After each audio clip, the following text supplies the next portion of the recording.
자, 부동산 공시가격 체제가 굉장히 많이 바뀔 것 같습니다. 여러분들 아시는 것처럼 7월달, 9월달에 재산세 내죠.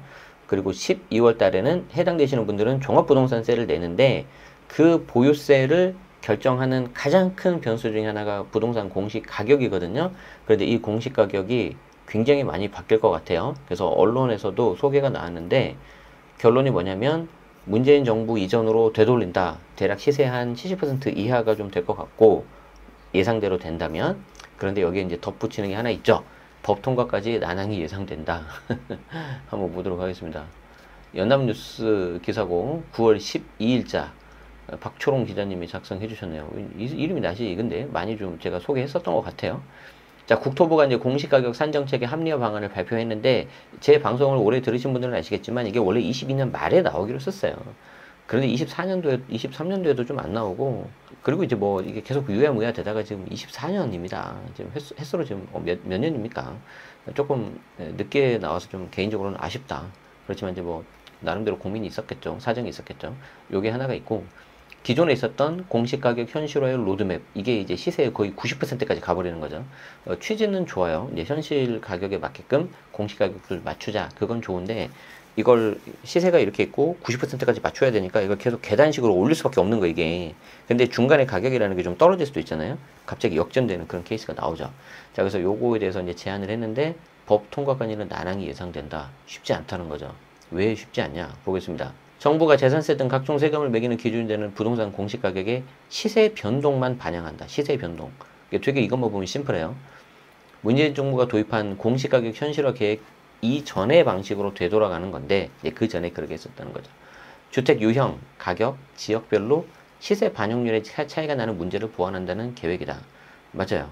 이게 그 전에 있었던 지금 하고 있는 공시가격 현실화 계획은 시세에 최대한 근접해서 맞추자라는 거는 굉장히 좋은 취지인데 주택 유형마다 다 다르죠. 아파트 같은 경우에는 그래도 좀 뭔가 이렇게 좀 나오는데 다른 단독이라든지 거래가 좀 별로 없는 경우에는 좀 어렵고 특히 이제 금액대별로 또 약간 달라요.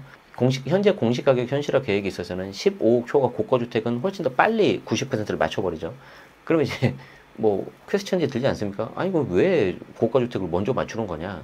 밑에서부터 할 수도 있는 건데 그래서 이제 좀 여러 가지 말들이 많이 나왔고 지역별로 또 시세 반영률 차이가 되죠. 지금 우리 현재 부동산 시장도 마찬가지지만 서울 수도권은 좀 그래도 거래가 되잖아요. 근데 지방은 지금 굉장히 좀 많이 힘들어요. 그런데 이제 그런 경우에 어떻게 맞출 거냐라는 문제가 있죠. 정부 계획대로 현실화 계획을 폐기하고 공시가격 산정 방식을 바꾸려면 법 통과를 시켜야 되니까 야당, 즉 국회 동의가 필요한데 거기까지는 좀 진통이 예상이 된다. 야당 입장에서는 본인들이 만든 거기 때문에 스스로 이거를 좀 이렇게 해야 되잖아요. 쉽지 않겠죠. 자, 올해 3월 현실화 계획 폐지를 추진하겠다고 밝히고 새로운 산정 방식을 마련한 국토부는 뭐라고? 올해 3월이라고? 작년, 재작년에 계속 나왔다니까.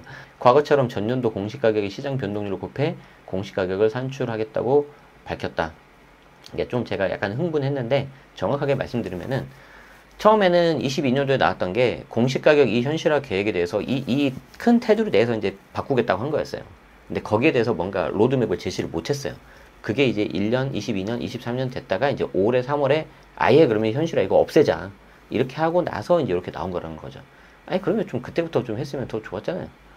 자, 산정식은 전년도 공시가격에서 1 플러스 시장 변동률을 적용한다. 예를 들어서 올해 공시가격이 5억이라면 그리고 아파트의 시장 변동률이 10%라면 내년 공시가격은 5억 5천만 원이 되는 시기죠. 1 더하기 0.1 해가지고 이것만 보면 되게 좀 쉬워 보이는데 그렇지 않다는 거죠. 예를 들어서 5억 아파트의 실거래가가 1년 사이에 5천만 원 올랐다고 해서 시장 변동률이 곧바로 10%가 되는 건 아니라는 거죠. 이러면 이제 너무 막 들쑥날쑥 해가지고 좀 안정적으로 못 가잖아요.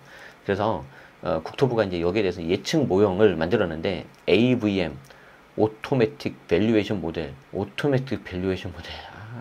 일단 보겠습니다. 이건 이제 종합적으로 고려해서 개별 부동산의 시장 변동률을 판단하도록 했다. 왠지 빅데이터 그리고 이제 AI 이런 게 인공지능 이런 게 적용됐는데 저게 좀 그러네요.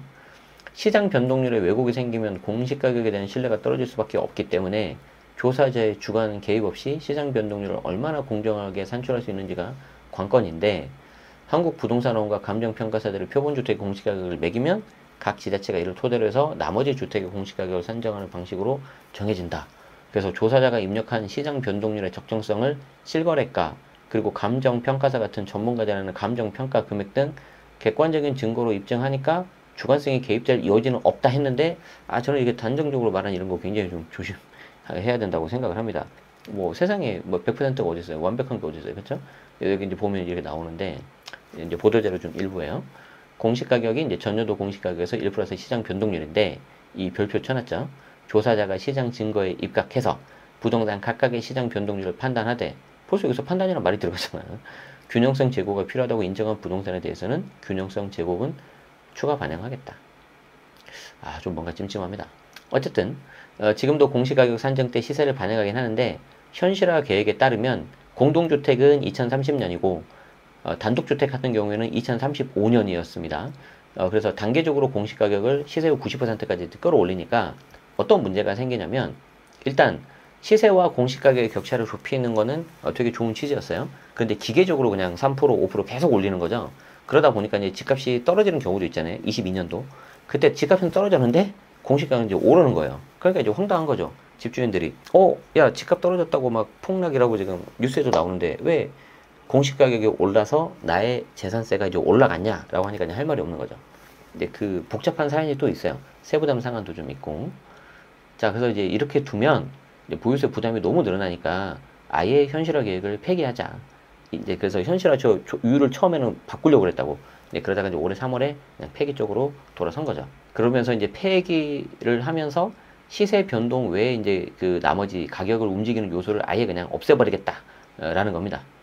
이렇게 한다면 현재 지금 공동주택 현실화율 그게 도입되기 전인 2020년 수준 공동주택 같은 경우에는 69%로 이렇게 돌려놓고 공시가격을 이제 산정해 왔어요. 이제 요게 만들어지기 전까지.